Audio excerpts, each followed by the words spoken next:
नमस्कार विद्यार्थी मित्रांनो, आरबीआयने 10 वर्षानंतर नवीन व्यापारी बँकेला परवाना दिलेला आहे। तो म्हणजे जे एयू स्मॉल फायनान्स बँक होती, ज्याचं मुख्यालय जयपूरला आहे, आता ती युनिव्हर्सल म्हणजे कमर्शियल बँक ही असणार आहे। एक्झाम पॉइंट ऑफ व्ह्यू जर विचार केला तर ही एक ऐतिहासिक घटना असल्यामुळे 100% यावर प्रश्न अपेक्षित आहे।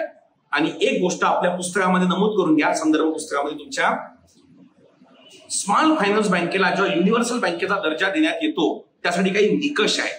त्यातला पहिला निकष म्हणजे काय तर 5 वर्ष त्याचा ट्रॅक रेकॉर्ड चांगला असावा आणि दुसरं 1000 कोटी त्याचं पेड अप कॅपिटल असावं। 1000 कोटी लक्षात ठेवायचं, स्मॉल फायनान्स बँकेला युनिव्हर्सल बँकेमध्ये कन्वर्ट साठीचा निकष आहे बरं का। जर डायरेक्ट युनिव्हर्सल बँक स्थापन करायची असेल तर त्याला वेगळा निकष आहे। तर त्या निकषाच्या आधारावर आणि ती कंपनी 2 वर्षापासून ती प्रॉफिट मध्ये असावी, ती बँक 2 वित्तीय वर्षापासून। तर या आधारावर एयू स्मॉल फायनान्स बँकला इन प्रिन्सिपल अप्रुव्हल हा देण्यात आलेला आहे। त्यामुळे 100% आता यावर प्रश्न हा अपेक्षित आहे। त्यामुळे आपल्या संदर्भ पुस्तकामध्ये याची नोंद घ्या आणि याची नोट्स डिटेलमध्ये मी कॉमेंट बॉक्समध्ये पीडीएफ पिन केलेली आहे लिंक, त्यावर जाऊन याची नोट्स तुम्ही व्यवस्थितपणे वाचून घ्या।